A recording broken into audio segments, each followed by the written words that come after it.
এই ভূখণ্ড পরিচালিত হবে আল্লাহর নবীর আদর্শ দিয়ে। আজকে আমি দাঁড়িয়ে দাঁড়িয়ে তামাশা দেখছি, একদল ধর্মনিরপেক্ষতাবাদী, তারা এই ভূখণ্ডে ধর্মনিরপেক্ষতা প্রতিষ্ঠা করতে চায়। কেউ ডেমোক্রেসি প্রতিষ্ঠা করতে চায়, কেউ জাতীয়তাবাদ প্রতিষ্ঠা করতে চায়, কেউ সমাজতন্ত্র প্রতিষ্ঠা করতে চায়। আলেম ওলামা মাদ্রাসার ছাত্র দাঁড়িয়ে যাও, ঐক্যবদ্ধ হও, গোটা জাতিকে জানিয়ে দাও আমরা এই ভূখণ্ডের মালিক। এই ভূখণ্ডের মালিক মুসলমানেরা। আজ থেকে কোন তন্ত্রমন্ত্র এই ভূখণ্ডে বাস্তবায়ন করতে দেওয়া হবে না। এই ভূখণ্ড চলবে আল্লাহর নবীর আদর্শে, এই ভূখণ্ড চলবে কোরআন সুন্নাহ দ্বারা। যারা কোরআন সুন্নাহর বাইরে গিয়ে এই ভূখণ্ডে অন্য কোন ইজম তন্ত্রমন্ত্র বাস্তবায়ন করতে চায়, তারা গাদ্দার, তারা দেশদ্রোহী।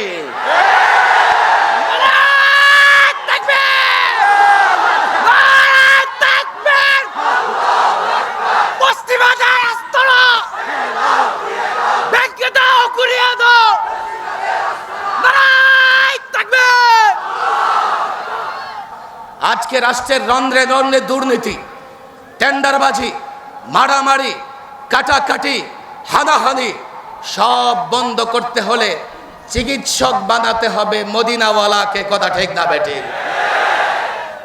আমি অন্য কোনো পন্থা বুঝি না।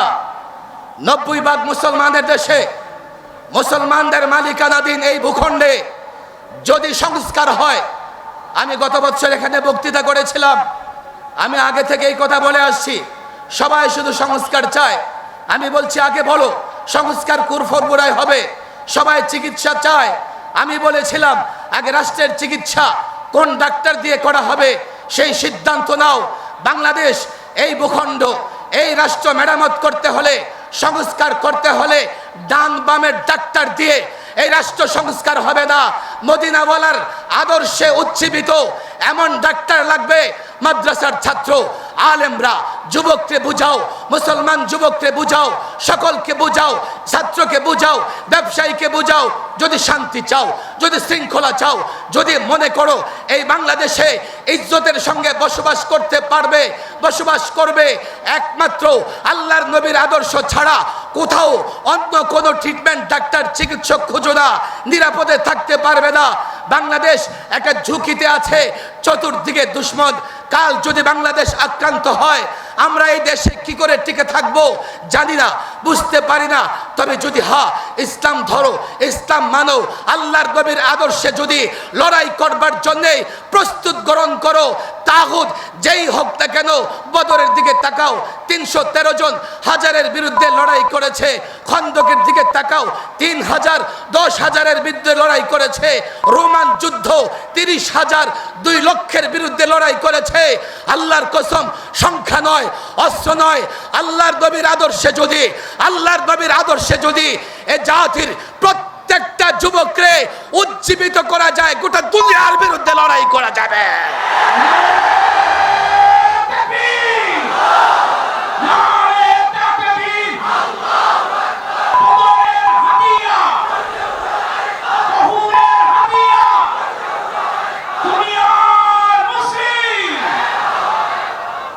আমাদের একটা চ্যালেঞ্জ গ্রহণ করতে হবে, সেটা হচ্ছে জাতির যুবকেরা জানে না যে আল্লাহর নবীর আদর্শে তাদের মর্যাদা, তাদের সম্মান আছে। জাতির যুবকেরা জানে না।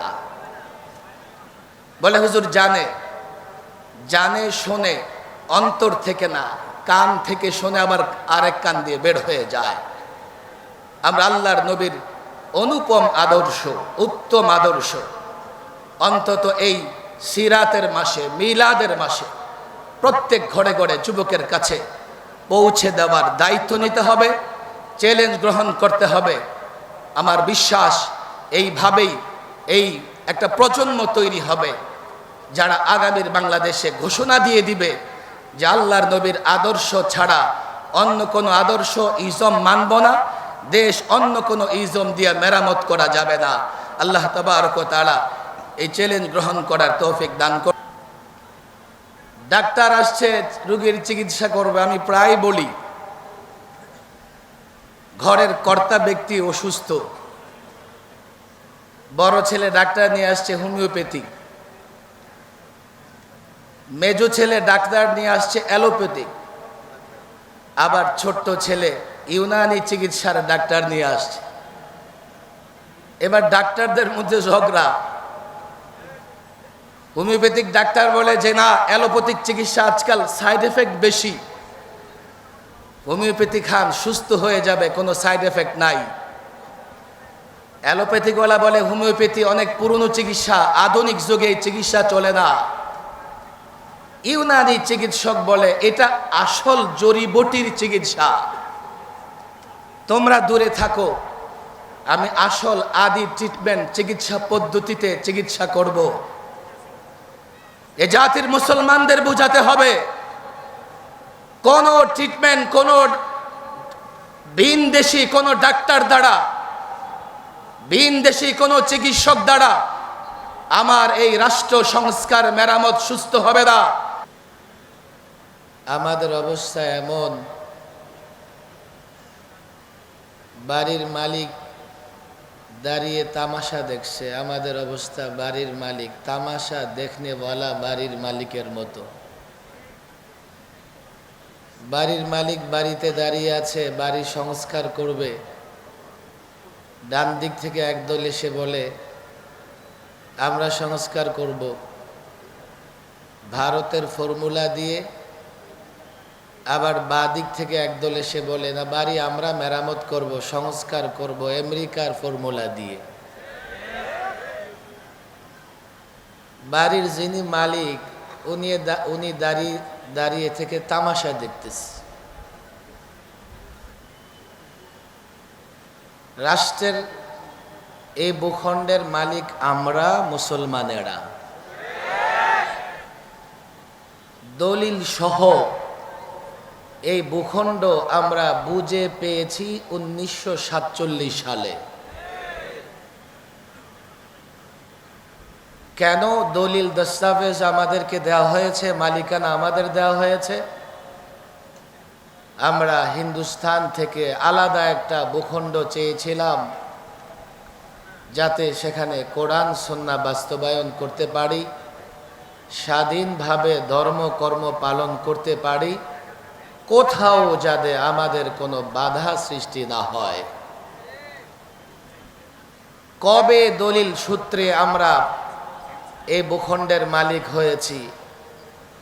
এখন একদল লেফটিস্ট আর একদল রাইটিস্ট, একদল সেকুলারিস্ট আর একদল ন্যাশনালিস্ট জাতীয় ঐকমত্য কমিশন গঠন হয়েছে রাষ্ট্র মেরামত করবার জন্যে, সংস্কার করবার জন্যে। আমিও মাঝে মধ্যে সেই কমিশনের বৈঠকে যাই। নানা দলের নানা ফর্মুলা, নানা দেশ থেকে ধার করে বাংলাদেশকে সংস্কার করতে চায়, আর আমি হতাশ হয়ে দাঁড়িয়ে থেকে ভাবি বাড়ির মালিক আমি, অথচ রাষ্ট্র সংস্কারের কোনো উদ্যোগ আমার নাই। এই প্রজন্ম ভুলেই গেছে, ছাত্ররা ভুলে গেছে, আলেমরা ভুলে গেছে যে এই ভূখণ্ডের মালিক মুসলমানেরা। আমরা যে ভূখণ্ড পেয়েছি ভাষার কারণে নয়। যদি ভাষার কারণে ভূখণ্ড পেতাম, আমরা থাকতাম ক্যালকাটার সঙ্গে, না হয় আসাম ত্রিপুরার সঙ্গে। যদি আমরা এই ভূখণ্ড পেতাম, ভালো করে বুঝবেন, ভাষার জন্যে আমাদের ভাষা পশ্চিম পাকিস্তান পাকিস্তানিদের সঙ্গে মিলে না। আমাদেরকে কেন পূর্ব পাকিস্তান পশ্চিম পাকিস্তান দুটো খণ্ড অংশ মিলিয়ে একটা রাষ্ট্র কেন করা হলো? ভাষার কারণে নয়। তাহলে কেন আমরা এই ভূখণ্ড পেয়েছি? তাদের ধর্ম ইসলাম, আমাদের ধর্ম ইসলাম। এই প্রজন্মের ছাত্ররা জানে না। আমরা যখন 47 এই ভূখণ্ড পাই, এই বাংলাদেশে স্বাধীনতার পতাকা যিনি 47-এ স্বাধীনতার পতাকা যিনি উড্ডীন করেছিলেন, একজন আলেম, বড়কাটরা মাদ্রাসা, লালবাগ মাদ্রাসার মুরব্বী, শাইখুল ইসলাম হযরত মাওলানা জফর আহমদ উসমানী রাহিমাহুল্লাহ পশ্চিম পাকিস্তানে স্বাধীনতার পতাকা যিনি উড্ডীন করেছিলেন, আরেকজন আলেম মাওলানা শাব্বির আহমদ উসমানী। ৭১-এ ৯ মাস যুদ্ধ হয়েছে, ২০০ বৎসর লড়াই করে ২০০ বৎসর রক্ত দিয়ে আমরা ৪৭-এ ভূখণ্ড পেয়েছি। শুধুমাত্র ২০,০০০ আলেম ফাঁসির মঞ্চে ঝুলেছে। আজকে তো বলা হচ্ছে ২০০০ও শহীদ হয় নাই ৭১-এ। আমি সেই সংখ্যায় যেতে চাই না। আমি মালিক হয়েছি দলিল সূত্রে এই ভূখণ্ডের ৪৭-এ। এই ভূখণ্ড পরিচালিত হবে কোরআন সুন্নাহ দিয়ে। পড়ুন, ওমা তাওফীকি ইল্লা বিল্লাহ ওমা আলাইনা ইল্লাল বালাগ। সম্মানিত উপস্থিতি, জাতীয় সিরাত কমিটি বাংলাদেশ, এটা বোর্ড পেজের সংগঠন, এর ফলে আমাদের বাংলাদেশের সুসাহিত্যিক সুনামধন্য আলিম মাওলানা মুহিউদ্দিন খান রহমাতুল্লাহ আলাইহি সভাপতি ছিলেন। ওই সময় এই সিরাত কমিটির মহাসচিব ছিলেন, এখন আমাদের সামনে যিনি